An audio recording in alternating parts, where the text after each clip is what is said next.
Right now, a historic moment. We can now project the winner of the presidential race. CNN projects Donald Trump wins the presidency. It's November 8th of 2016, and after 8 years of Barack Obama presidency, the people of America had elected Donald J. Trump as their president for the next 4 years. For many, Donald Trump's presidency gave them not just an identity for which to die for, but a purpose. For others, the 4 years that would follow seemed like an eternal doom that would send the country back for decades. But for hip-hop, Donald Trump's presidency created a revolution. Not only did it create great music and great moments, but it also saw hip-hop rise to a level of popularity that had never been seen before.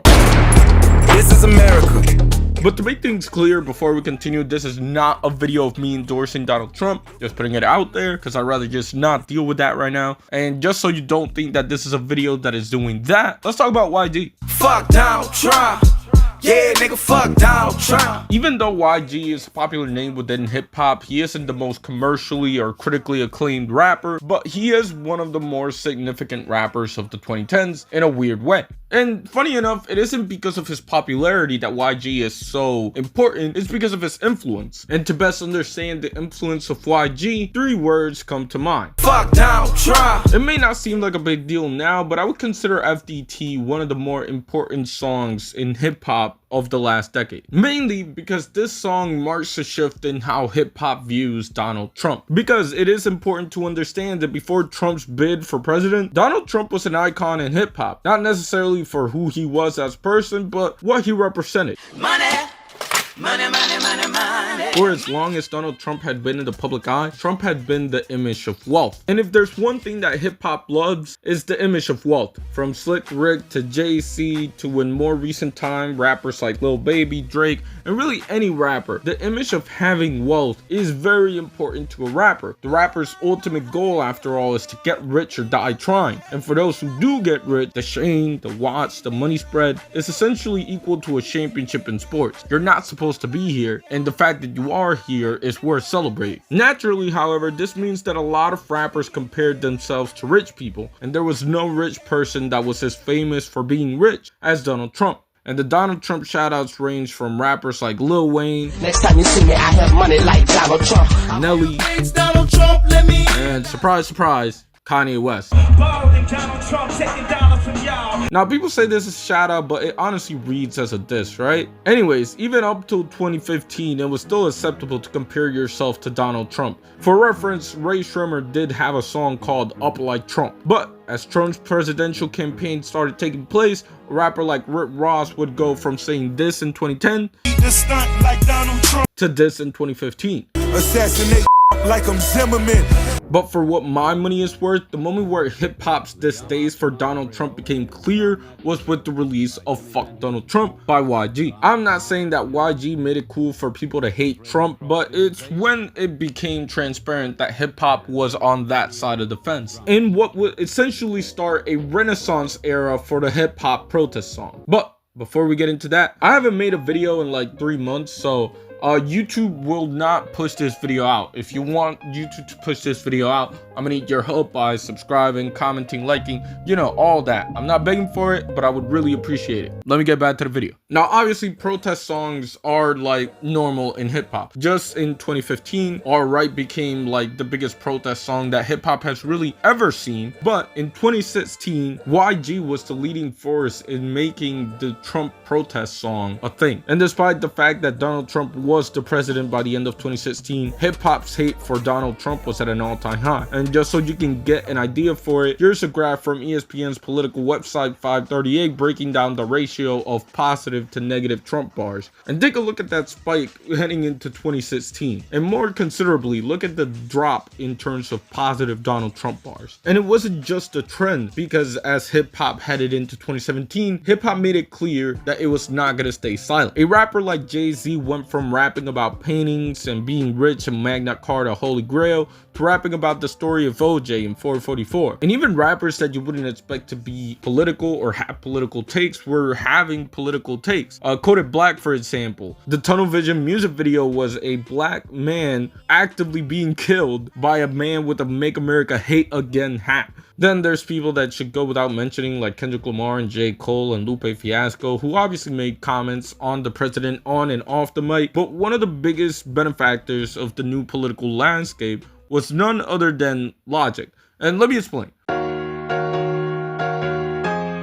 I mean, think about it like this. In what other time could a man proudly say that he's biracial and not only thrive, but use it as an advantage? Like, I don't know, maybe I'm the friend that's too woke right now, but Logic looks white but is actually black, and I feel like that should have helped him play both sides of the fence, and it did help him play both sides of the fence. Maybe I'm crazy, but that's my hot take for the video. But also, another hot take, I'm not saying that people aren't depressed when Donald Trump wasn't president, because obviously depression has been a thing since before Trump and since before presidents were a thing. But I do believe that the political landscape of 2017 helped contribute to a song like 1-800 becoming as big as it is. However, I do recognize that that is a little bit of a stretch, so let's focus on people that were actually saying things about the political landscape in 2017, with the three biggest examples being Joey Badass for All American Badass, Eminem for Revival for as bad as that was, and Joyner Lucas for I'm Not Racist.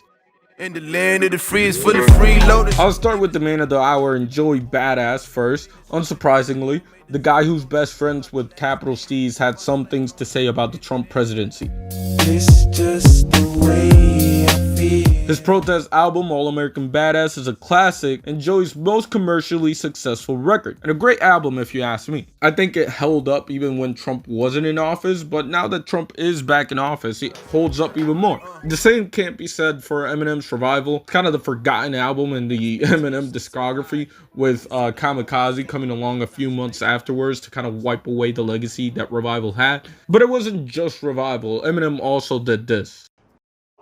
This is for Colin. Ball up a fist.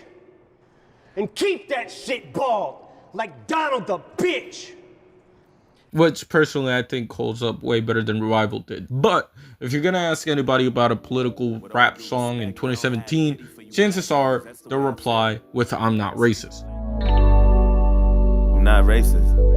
This was a song that took Joyner Lucas from a borderline underground rapper to a mainstream, almost household name. The song looked at the current political landscape from the perspective of a Trump fan and then from the perspective of a black man, with the song ending in both coming to an understanding, the black guy and the Trump guy hugging. And as we headed into 2018, it became really clear that people were sick of Trump because Fortnite blew up. Shout out to Fortnite, man. Like, oh shit, it might be the greatest game of all time. Now, seriously, this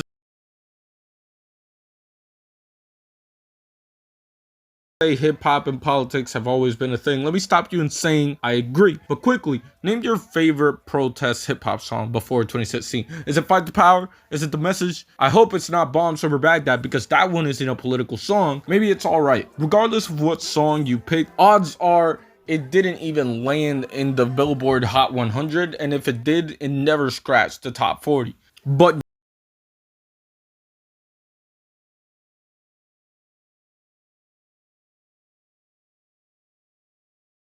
Childish Gambino was bigger than Drake and Taylor Swift combined. And it's gonna sound crazy if you weren't around or you weren't paying attention in 2018, but This Is America was like the biggest song ever created for like 2 weeks. This guy was bigger than Michael Jackson. And what I mean when I say that Trump created a renaissance for political hip hop, this is what I mean. In no other circumstance, in no other presidency, in no other political landscape would a song like This Is America blow up to the point that it did and become the instant classic that it became for those 2 weeks in 2018.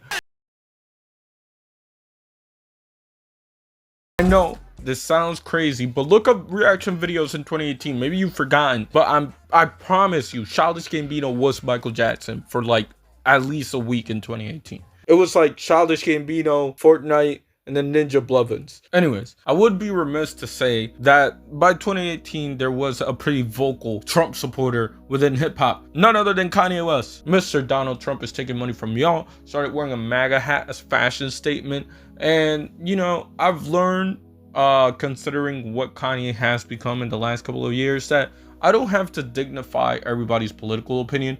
And even though like in 2018 I would have like addressed like all the details of like what Kanye was saying and like present him with respect and whatnot, I just can't anymore. And it's fine, because by 2019 there was kind of an optimism in the air that kind of made those Trump protest songs go away. Like right now the only song I can think about in 2019 that was semi-political, if you consider that political, is Taylor Swift, You Need to Calm Down. And even that sounded very happy for what it was. And I think that's why like people remember 2019 with this nostalgia. It's not about just like COVID happening the year after. It's because a lot of the music was happy. People were happy until they weren't. I had no idea that it would be this soon. He has just tweeted within the past 2 minutes that the NBA is suspending the season. This is more serious than I thought it was. March 11th, we knew that the WHO were going to call it a pandemic. COVID-19 can be characterized as a pandemic. Today, just a few blocks away, there was looting underway nearby. Police seem to have had enough.